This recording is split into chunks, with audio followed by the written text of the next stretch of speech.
गांव जुआ के प्रांगण में बैठी मेरे पिता तुल्य बुजुर्ग नौजवान साथी और आवाज सुन रही मेरी मातर शक्तियां, आप सभी के चरणों में आपके बेटे आपके बच्चे हर्ष चिकारा की हाथ जोड़कर राम राम। एक एक बात 1 लाख रुपए की होगी।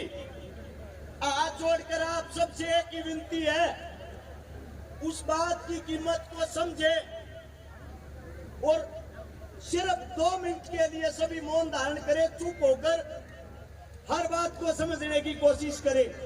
आज 28 सितंबर शनिवार का दिन, जिस दिन शहीद आजम भगत सिंह जी ने जन्म लिया था, 28 सितंबर 1907 को, उस दिन भी शनिवार ही था।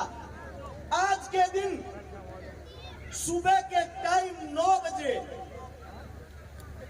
बेटा चुप हो जाओ, सारे पिटोगे। आज के दिन सुबह के टाइम 9 बजे सरदार किशन सिंह, उनके एक सपूत्र हुआ जिसका नाम था भगत सिंह।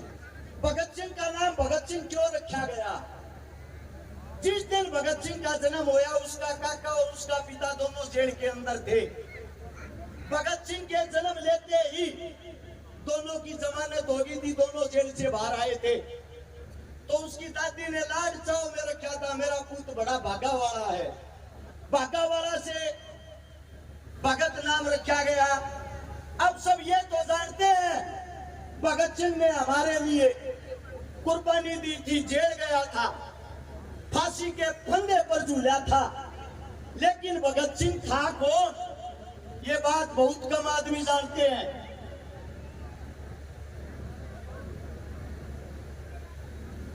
सबसे बड़ी चीज, शहीद आजम भगत सिंह, उनके काका, दोनों के दोनों उनके पिता, तीनों के तीनों क्रांतिकारी, उनके दादा अर्जुन सिंह क्रांतिकारी। देश के लिए उनके काका ने जेल के अंदर ही अपनी शहादत दे दी थी। अब बात यह आती है, भगत सिंह की ज्यादा लंबी चौड़ी बात बताऊंगा तो शायद आप लोगों की समझ में नहीं आएगी, लेकिन उसके जीवन की एक आखिरी 12 घंटे बताता हूँ। आखिरी 12 घंटे आपकी आंखों से आंसू की जगह खून निकल आएगा। 23 मार्च का वो दिन, सुबह की टाइम, जोरदार आंधी आती है, वो जेल के बाहर से आता है। जेल का नाई बरकत सिंह, ओए आज मेरा भगता नहीं रहेगा, ओए आज मेरे भगते को फांसी तोड़ देंगे।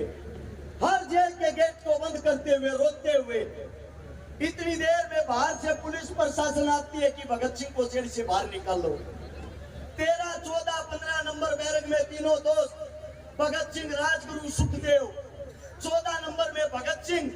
अगर कोई साथी ये सोचता हो ज्यादा लंबा तगड़ा भगत सिंह था, 5 फुट 10 इंच हाइट, 57 किलो वजन, 27 की कमर, 32 की छाती, 7 से 8 नंबर का जूते का साइज, 6 बाई 6 की उसकी चक्की थी जिसके अंदर वो विश्राम करता था। भगत सिंह का वजन फांसी के टाइम 5 किलो बढ़ गया था। भगत सिंह को फांसी के लिए बाहर निकालते हैं और बाहर निकालकर जब फंदे की तरफ लेके जाते हैं, वो टाइम था शाम के 7:30 बजे का। भगत सिंह को फंदे पर लेकर गए, तीनों दोस्त एक साथ खड़े हैं।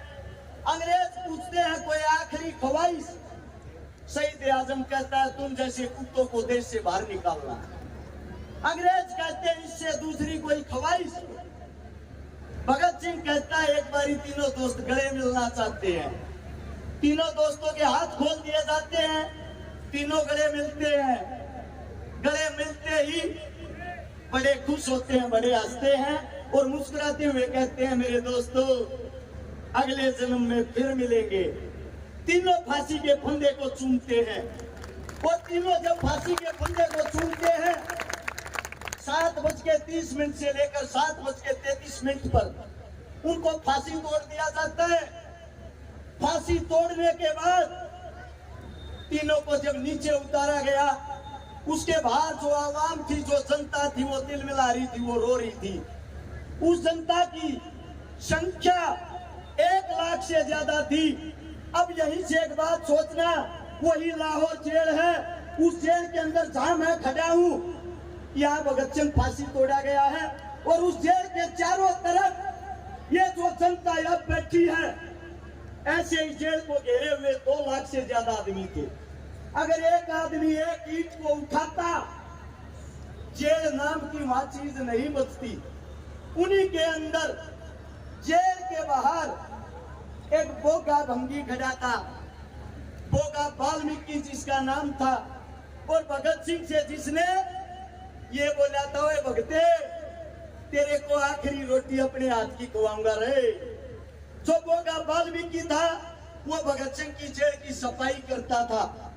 भगत सिंह ने एक दिन उससे कहा, जीते जी अग बेटा मेरे लिए रोटी लेके अपने घर से।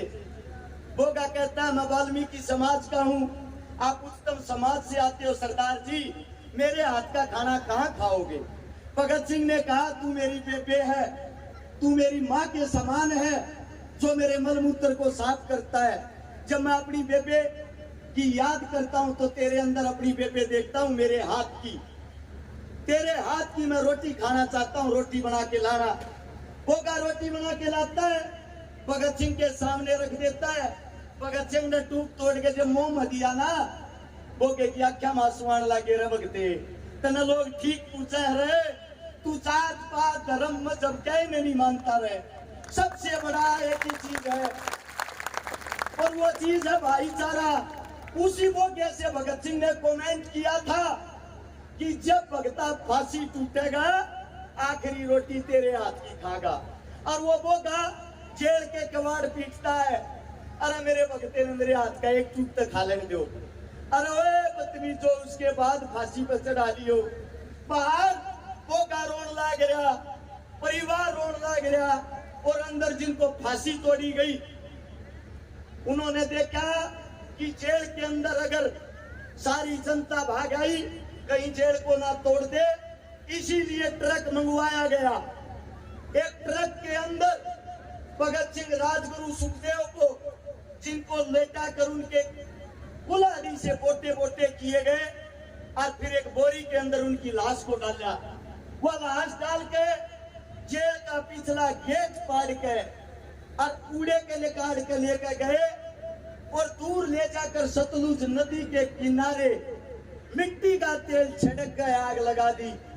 जब इस बात का पता लगता है हिंदुस्तानियों को, वहां भागते हैं, उन लाशों को बचाते हैं, उन लाशों को बचा के लेके सुबह के टाइम उनका अंतिम संस्कार करते हैं। अपने हिंदुस्तान के अंदर उस टाइम भी एक कमी थी, आज भी एक कमी है। जब वो शहीद हो गए, उनकी लाश का अंतिम संस्कार करने के लिए 5 लाख आदमी एकत्रित हुए थे, और भगत सिंह कहता था, अगर जिंदा रहते हुए 5 लाख आदमी एकत्रित हो गए, हिंदुस्तान को आजाद करा दूंगा। आज भी इस देश को भगत सिंह की जरूरत है। आज भी इस देश के हालात बताता हूँ, शेर टंगे थे फांसी पे, और गिद्दड़ बन के राजा, एक क्रांति की और जरूरत है। सुनता हो तो भगत सिंह उल्टा आ जा। आप लोगों के बीच में आज एक बात बताता हूँ। भगत सिंह की माँ ने कहा था, ये बेटा तू उल्टा भी आवेगा कि ना आवे। भगत सिंह ने कही, तेरी माँ आऊंगा, पहला पछाड़ूंगी क्यों कर, पहला जो हक के लिए, जुल्म के लिए, किसानों के लिए, जवानों के लिए जो लड़ता दिखाई दे, उसी के अंदर सोच लेना तेरा बेटा भगत सिंह है। आज भी आप लोग उन पार्टियों के गुलाम हो रहे हो, बताते हुए शर्म आती है। चुआ गांव में ये प्रोग्राम चुआ गांव की तरफ से कराया गया है। शहीद आजम भगत सिंह का यहाँ जन्मदिन मनाया गया है, और कांग्रेस और बीजेपी पार्टी वाले फोन कर कर अपने कार्यकर्ताओं को बोल रहे हैं कि अरेस्ट चकारा के प्रोग्राम में एक भी आदमी नहीं जाना चाहिए।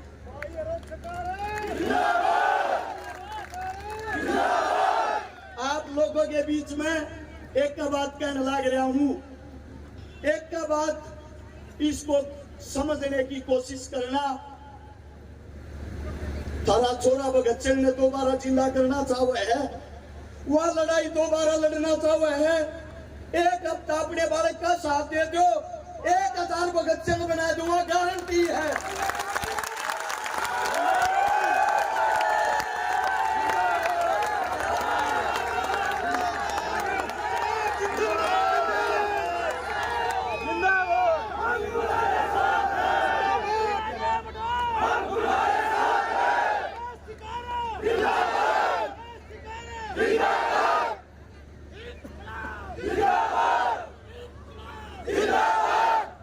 आप सभी के बीच में एक ही बात कहना चाहता हूं, कांग्रेस आए या बीजेपी आए, सिस्टम के अंदर कोई सुधार जब तक नहीं होगा, जब तक जवान का, किसान का, मजदूर का, दलित का बेटा स्वयं सत्ता की कुर्सी पर नहीं बैठेगा।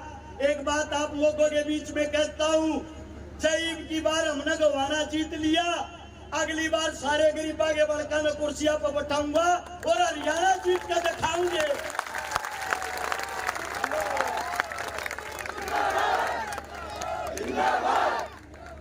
हाथ जोड़ के एक अपील करना चाहूं, जो मेरी तमाम सरदारी काका, ताऊ, भाई, बंधु, माँ जितने भी बैठे हैं, 28 तारीख से 5 तारीख का चुनाव है, कल और 30 तारीख तक सब अपने आप ने रस चकारा समझ के सिर्फ एक हफ्ता चुनाव लड़के दिखा दो।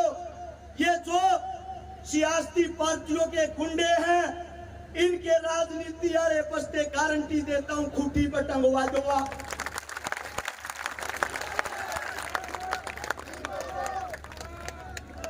तारा बेटा हाथ जोड़कर धरते एक विनती करने लग रहा है, जो लड़ाई शहीद आजम भगत सिंह, राजगुरु, सुखदेव, चंद्रशेखर आजाद जी आधी अधूरी छोड़ के गए थे, 8 तारीख को अगर तुम्हारा बच्चा विजयी घोषित हुआ, 9 तारीख तो वह लड़ाई दोबारा शुरू कर जाएंगे।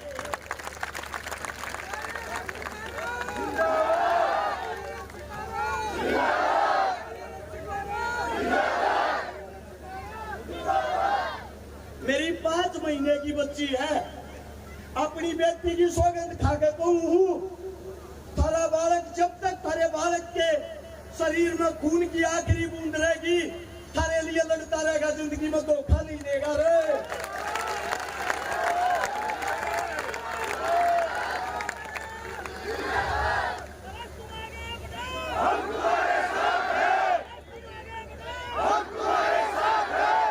तारा बालक पैसे तब होता हो सका है, लड़ाई चलते किसी नेता मंत्री तब होता नहीं से, तम गैल खड़े हो लो, सारे नेता मंत्री की कड़कड़े का कार्य दूंगा, गारंटी है।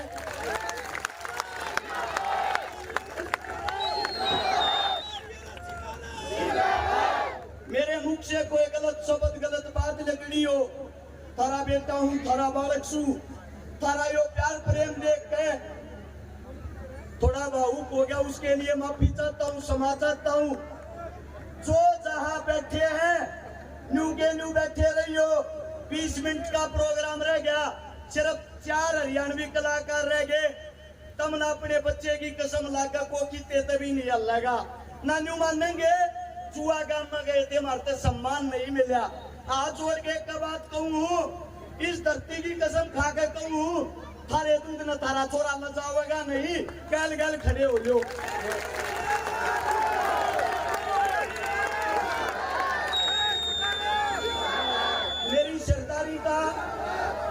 मेरी सरदारी का धन्यवाद है, और एक आवाज एक साथ ऊपर बैठे भगत सिंह ने सुननी चाहिए, जो उनके आखिरी शब्द थे, इंकलाब जिंदाबाद। मैं बोलूंगा इंकलाब, और आप सब एक साथ बोलोगे जिंदाबाद। तैयार हो? इंकलाब, इंकलाब। धन्यवाद आप सबका।